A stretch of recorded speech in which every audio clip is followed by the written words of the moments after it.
Chào mừng các bạn đã quay trở lại với Mod Game. Thông thường phần tiếp theo của một tựa game sẽ gánh vác trách nhiệm trả lời những câu hỏi mà người đi trước còn bỏ dở. Puppy Playtime Chapter 2 cũng được game thủ kỳ vọng với vai trò như vậy. Người ta đã hy vọng nó sẽ trả lời được những bí ẩn mà phần đầu tiên đặt ra. Thêm vào đó, nếu đội ngũ phát triển tại Mod Games có tầm hơn, biết đâu họ sẽ hé lộ thêm một vài chi tiết về thế giới trong trò chơi. Hy vọng càng nhiều thì thất vọng cũng càng nhiều. Thất vọng ở đây không phải là game dở hay là thua kém so với chương 1. Rõ ràng Puppy Playtime Chapter 2 vẫn là một game kinh dị hấp dẫn, thỏa mãn được những mong muốn cơ bản như gây sợ hãi, tạo ra cảm giác hồi hộp và đau đầu với một câu chuyện nhiều plot twist.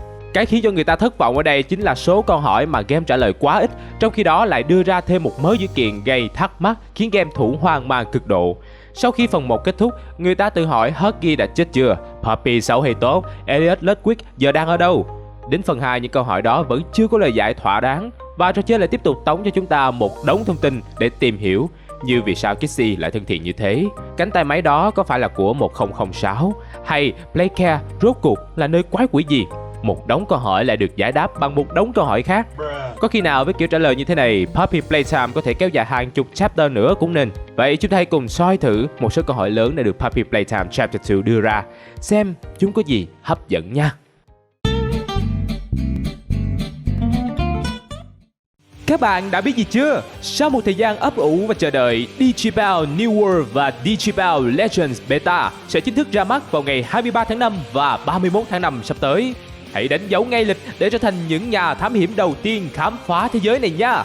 Truy cập digipal.io để có ngay những thông tin mới nhất nha. Dàn lãnh đạo của Playtime Co gồm những ai? Từ bữa tới giờ chắc mọi người cũng đã bàn về cái sự xấu tốt của Puppy chán rồi, nên không bàn về con búp bê đó nữa. Hôm nay, câu hỏi sẽ là bộ sậu tại công ty Playtime gồm những ai? Hiện tại chúng ta có thể thấy xuất hiện 4 cái tên có ảnh hưởng quan trọng đến công ty, nhưng thông tin về họ còn rất ít và chức vụ cũng mới hé lộ 2 người, còn 2 người còn lại vẫn chưa rõ ràng vị trí của họ cho lắm. Đầu tiên cần phải nhắc tới nhà sáng lập, đồng thời là người nắm quyền cao nhất tại công ty Playtime, là ngài Elliot Ludwig. Bởi vì là sếp lớn nên đây cũng là nhân vật được hé lộ nhiều thông tin nhất cho đến thời điểm hiện tại. Nếu có xem video trước thì hẳn bạn đã biết đây là một con người tài hoa với niềm say mê cao độ với công việc. Dù không được miêu tả rõ ràng, nhưng có lẽ cũng vì quá mải mê với công việc mà Elliot có cuộc hôn nhân không hạnh phúc. Người đàn ông này sau đó còn chịu nỗi đau mất người thân, nhưng vẫn kiên trì cống hiến và đưa Playtime Co đến thành công. Sự nghiệp đáng ngưỡng mộ đấy, nhưng thứ mà ông ta đang cho nghiên cứu thì chắc không ai tán thành nổi. Elliot đang bật đèn xanh cho các cuộc thử nghiệm để hồi sinh người chết, và rõ ràng là nó rất tệ hại về nhiều mặt. Nhân vật thứ hai là Liz Pierre, đồng sáng lập Playtime Co và cũng là cộng sự thân thiết của Elliot Ludwig từ ngày đầu thành lập công ty. Nếu Elliot là người định hướng cho đường lối phát triển thì với vai trò là trưởng bộ phận sáng tạo, Liz chính là nhân vật giúp cụ thể hóa tầm nhìn của Elliot. Liz cũng là người thu âm cho cuốn băng về quy tắc an ninh mà nhân vật chính nghe ở đầu chương 1. Theo nội dung trong cuốn băng thì có vẻ ông ta kiêm luôn quản lý vấn đề an ninh của nhà máy. Từ giọng điệu và cách nói chuyện của Liz trong cuốn băng, có thể thấy ông ta là một kẻ thông minh tài trí và rất tự tin về bản thân. Tuy nhiên có tài thì ắt có tật. Liz rất sợ bị hù dọa bất ngờ, hay người Việt gọi một cách dân gian là bị liệu. Chính vì vậy, công ty đã in rất nhiều poster dán khắp nơi nhằm cảnh báo tất cả mọi người rằng không được nấp sau cửa và hù dọa Liz Pierre cùng với những nội quy khác ở nơi làm việc. Puppy Playtime Chapter 2 cũng có một cuốn băng VHS liên quan đến Liz, đó là băng màu xanh dương, ghi lại cuộc nói chuyện giữa ông ta và nhân viên Marcus Brickley. Marcus quay lại lấy chiếc ví bỏ quên nên vô tình vi phạm quy định không được ở lại công ty sau 8 giờ tối. Lúc đó anh ta thấy một con quái vật trong nhà máy. Liz đã hỏi rất kỹ về việc Marcus có nhìn nhầm hay kể chuyện đó cho ai khác không. Sau khi chắc chắn rằng việc này chưa bị lộ thì Liz lập tức trấn an rằng sẽ trích xuất camera kiểm tra rồi lạnh lùng đuổi Marcus ra ngoài. Ngoài hai sếp lớn, công ty Playtime dĩ nhiên còn có những người khác trong ban lãnh đạo. Dù họ không hề được nhắc đến trực tiếp, nhưng khi trải nghiệm Puppy Playtime Chapter 2, nếu để ý kỹ thì sẽ thấy một số thông tin về cái nhân vật này. Rõ nhất là lúc trượt xuống cái lỗ trên nền gạch lúc Puppy bị bắt ở đầu game. Sau khi trượt khỏi ống, nếu quay lại sẽ thấy trên tường có 5 cái cửa, 4 trong số đó có lắp ống trượt kèm bản tên của người sử dụng. Những cái tên này lần lượt từ trái sang phải là Eddie MNR, Liz Pierre, Elliot Ludwig và Stella Raber. Cái tên thứ ba chúng ta quan tâm là Stella Graver. Hầu như không có thông tin gì rõ ràng về cô gái này. Cô ta chỉ xuất hiện trong một cuốn băng VHS ghi lại cuộc phỏng vấn xin việc và tỏ ra rất hứng thú với thế giới đồ chơi. Cô có trí tưởng tượng cũng như cái nhìn rất đặc biệt về đồ chơi, nên có vẻ đã được nhận vào làm việc vì tài năng bẩm sinh này. Chính nội dung phỏng vấn trong cuộn băng đã khiến game thủ dễ bị lầm tưởng Stella chỉ vừa được nhận vào thử việc, hay cùng lắm là lính quèn. Nhưng thực tế ra sao? Hãy đến khu vực ngay cạnh đoàn tàu hỏa sẽ thấy có một standee của Casey Messi, nhưng khi ấn nút vào đó thì là tiếng nói của Stella. Điều này cho thấy cô gái này đã làm công việc lồng tiếng cho một trong các sản phẩm nổi bật của công ty. Chi tiết này gián tiếp khẳng định Stella sau đó đã được nhận vào làm việc và có những đóng góp quan trọng cho sản phẩm chính thức. Trở lại cánh cửa có gắn bản tên, có thể thấy Stella là một trong những nhân vật quan trọng của công ty Playtime. Không phải nhân viên nào cũng được lắp đặt một đường ống truyền riêng để đi từ văn phòng xuống khu game station. Đặc biệt là còn được lắp đặt cạnh hai lãnh đạo lớn nhất. Đó là tất cả thông tin của Stella. Chúng ta hoàn toàn không biết Stella đang làm gì hay vai trò của cô ta trong công ty tại thời điểm xảy ra thảm họa. Người thứ tư như trên cánh cửa ghi là Eddie M&R, hay còn có nơi gọi là Eddie Ritterman. Đây là nhân vật chỉ xuất hiện mỗi cái tên và không được nhắc đến thêm trong bất kỳ tình huống nào. Như vậy có thể thấy hai nhân vật gần như vẫn giữ kín được vai trò của họ về sự cố dẫn đến thảm họa cho Playtime Co. Có lẽ những thông tin về họ sẽ được hé lộ dần ở các chương sau. Chúng ta chỉ biết rằng họ đóng vai trò quan trọng vì họ là sếp và được lắp đặt đường ống riêng để di chuyển nhanh từ văn phòng xuống khu vực game station. Mọt rất ghét phải nói điều này, nhưng mọi thứ còn lại về Stella và Eddie vẫn là ẩn số. Ai mới là kẻ phản diện chính trong game? Xin đọc kỹ, ai mới là phản diện chính? Không thì lại làm với Puppy có phải là kẻ phản diện hay không? Đây là câu hỏi đã khiến nhiều game thủ đoán già đoán non từ chương 1. Với các thông tin được hé lộ trong chương 2 thì sự rối rắm chỉ tăng lên chứ không giảm đi, và các ứng cử viên cũng thay đổi chóng mặt. Chúng ta có Elliot Ludwig khi chính ông ta là người giới thiệu Puppy, và các thông tin sau đó cho thấy ông ta đứng sau thí nghiệm hồi sinh người chết. Không có kẻ nào muốn hồi sinh người chết mà có kết quả tốt hết. Không phải là người xấu thì nhân danh những thứ cao đẹp, họ cũng sẽ làm cho thế giới này tồi tệ hơn. Thế nhiên vụ con Puppy ở khúc cuối game suốt ngày lải nhải về việc sửa chữa những điều sai trái có thể là điểm vớt vát thiện cảm. Vì Elliot chính là người tạo ra Puppy nên nó sẽ thừa kế ý chí của ông ta. Nên nếu muốn sửa chữa sai lầm gì đó thì cũng tốt thôi. Với lại chưa có thông tin nào cho thấy về sau Elliot dính líu trực tiếp đến các thí nghiệm kinh hoàng trên cơ thể con người. Thế nên xét về mặt giấy tờ ghi chép thì ông ta mới chỉ là kẻ tàn ác với loài chuột, vì trực tiếp điều hành thí nghiệm hồi sinh con chuột chết rồi bị thất bại. Nếu Elliot bị tình nghi thì Letpierre làm sao thoát được? Gã này luôn tỏ vẻ thiên tài thâm sâu khó hiểu, mà hễ vô mấy cái game kinh dị về quái vật thì y như rằng đám này gấp công lớn nhất. Chưa kể thái độ lạnh lùng với Marcus trong cuộn băng cho thấy gã này có thái độ rất khinh bỉ với nhân loại. Tuy nhiên vì thông tin chưa đủ nên cùng lắm có thể suy ra Lit phải chịu trách nhiệm cho các thí nghiệm kinh khủng mà Playtime Co đã thực hiện với những người còn sống. Còn ai đã tạo ra thảm họa khiến cả nhà máy rơi vào tình trạng hiện tại thì vẫn chưa rõ. Lại là chưa rõ, ít thông tin quá nó khổ thế đó. Vậy thì hãy đến với một cái tên mà khả năng làm trùm phản diện rất cao đi, dù vẫn có khả năng bị lật kèo phút chót. Đó là thí nghiệm 1006.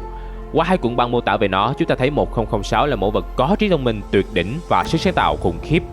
Không phải nói về khả năng chế biến máy móc mà là khả năng phỏng đoán suy nghĩ của người khác cùng những tính toán hết sức chặt chẽ của nó. Phi vụ vượt ngục đáng lý thành công nhưng lại thất bại chỉ vì sự xuất hiện bất ngờ của một nhân viên quan sát. Khi kế hoạch thất bại, nó đã không hề giấu giếm sự hung bạo của mình khi ra tay giết chết nhân viên xấu số kia. Một kẻ hung ác không đáng ngại, nhưng một kẻ hung ác lại còn thông minh thì thật là khủng khiếp, như hoàng tử tội phạm của Gotham hay tiến sĩ Doom ở Latveria vậy. Theo cuộn băng ở cuối chương 1 thì có vẻ sau nhiều lần cố gắng, nó đã đào tẩu thành công và gây ra hỗn loạn trong khu nghiên cứu. Nhìn chung 1006 thích hợp nhất cho vị trí kẻ phản diện chính cho đến lúc này. Tuy nhiên nếu dễ đoán như vậy thì không thú vị lắm. Biết đâu Mob Games sẽ cho nó quay xe phút chót. Biết là sẽ khá chán nếu lại bàn về Puppy, nhưng nếu bỏ nó ra khỏi slot này thì lại tội quá. Lúc này Puppy có vẻ bị xem là rớt nài cho vị trí phản diện chính vì nó trong tủ kính suốt thời gian xảy ra sự cố. Thêm vào đó, con hàng này luôn líu lo về việc tìm đồng minh giúp chiến đấu để phục hồi lại nhà máy này như xưa trong Puppy Playtime Chapter 2. Tuy nhiên vẫn có khả năng Puppy chính là kẻ chủ mưu cuối cùng, vì nó có trí thông minh khá tốt, được tạo ra đầu tiên và phần nào đó được thừa kế ý chí của nhà sáng lập Elliot. Chưa kể, vụ bị khóa trong tủ kính cũng có thể là do nó tự đạo diễn nếu nhìn vào màn gài hàng trên xe lửa cuối chương 2. Sự xuất hiện đầy khó hiểu của Kissy Missy. Kissy Missy xuất hiện trong các poster chương 1 nhưng dễ dàng bị người chơi bỏ qua vì nó chỉ đóng vai trò như một phiên bản nữ của Huggy Wuggy. Tuy nhiên đến Puppy Playtime Chapter 2, nhân vật màu hồng này đã xuất hiện thực sự trong một khung cảnh rất khó hiểu.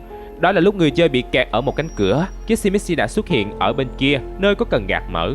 Nó nhìn người chơi một lúc rồi quay sang nhìn cần gạt. Có vẻ đã hiểu điều gì xảy ra, nó đưa tay kéo nhưng bị tuột ra. Phải đến lần thứ 2 mới kéo được cần điều khiển. Khi cánh cửa dần dần mở ra thì nó nhìn người chơi lần nữa rồi quay lưng đi vào dãy hành lang. Khung cảnh này khiến người chơi thực sự bối rối vì ở phần trước bị phiên bản nam của nó rượt chạy suýt chết. Sao lần này lại thân thiện đến vậy? Liệu Kissy Missy có cùng phe với Mummy Longlegs? Nhưng quan trọng hơn, Kissy Missy là ai? Nhiều người chơi cho rằng chính Stella Graber đã bị dùng làm vật thí nghiệm và biến thành Kissy Missy. Có hai chi tiết ủng hộ điều này. Đầu tiên là giọng của Stella được lòng cho stand-in Kissy Missy ở ga xe lửa. Thoạt đầu cứ nghĩ rằng nhà sản xuất dùng một diễn viên lồng tiếng cho hai nhân vật. Điều này thường gặp ở các dự án kinh phí thấp, nhưng đến chi tiết thứ hai thì rõ ràng đó là sự cố ý. Kissy Missy có màu chủ đạo là màu hồng, trong khi đó cuộn băng phỏng vấn sinh việc của Stella Graber cũng có màu hồng. Đó có thể là một gợi ý nhỏ của nhà sản xuất về sự liên quan giữa hai nhân vật này. Chưa kể, có một vài sự tương đồng về tính cách giữa Stella và Kissy Missy, mặc dù không quá rõ ràng nhưng bạn có thể cảm nhận được. Cuối cùng, sự xuất hiện kỳ lạ của Kissy Missy và những hello cuối game của Puppy về những kế hoạch sắp tới để sửa sai cho nhà máy có thể là thông điệp cảnh báo rằng vẫn còn một phe khác trong nhóm các sinh vật đồ chơi tại nơi đây.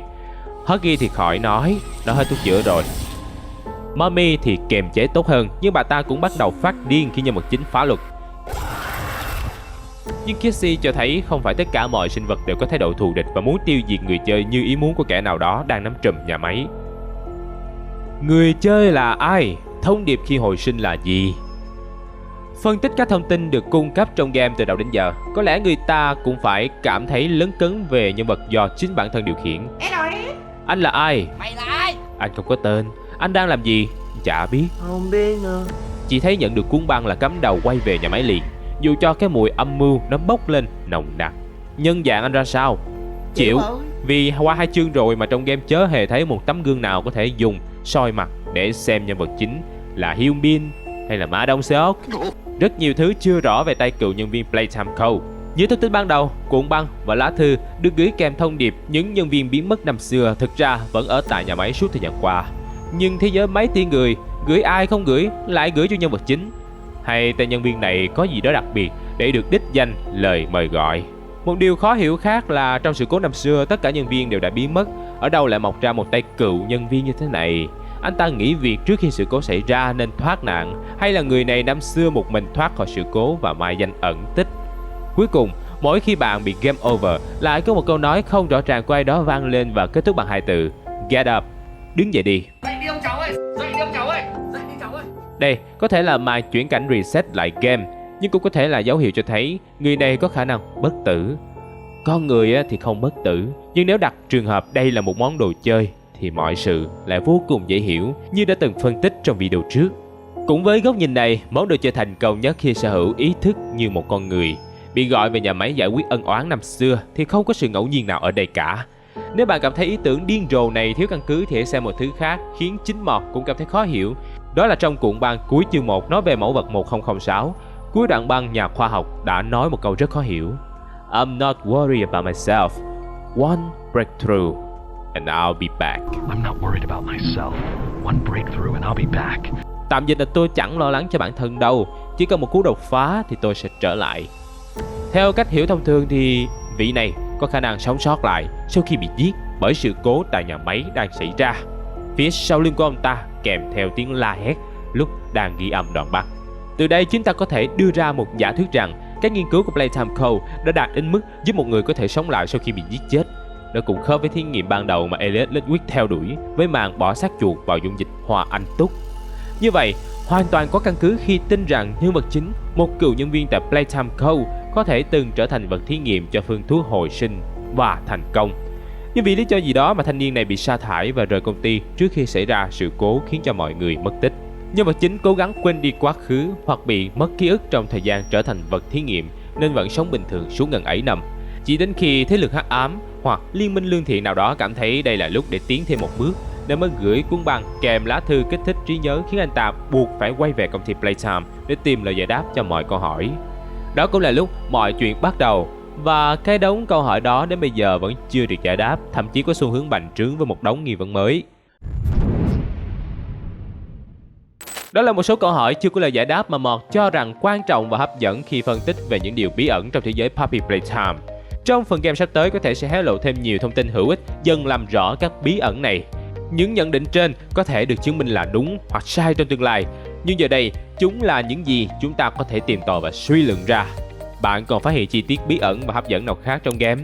Hãy cùng chia sẻ trong phần bình luận nha! Game đang cảm nghiệm